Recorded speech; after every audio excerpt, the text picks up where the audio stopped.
शिरमा लाउने शेरको टोपी, पाउमा लाउने जुत्ता, मन त मेरो दोमन भयो यता जाऊ कि उता।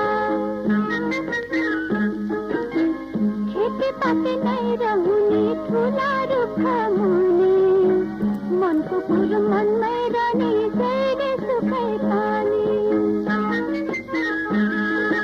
काली पारी कति राम्रो ढाका टोपी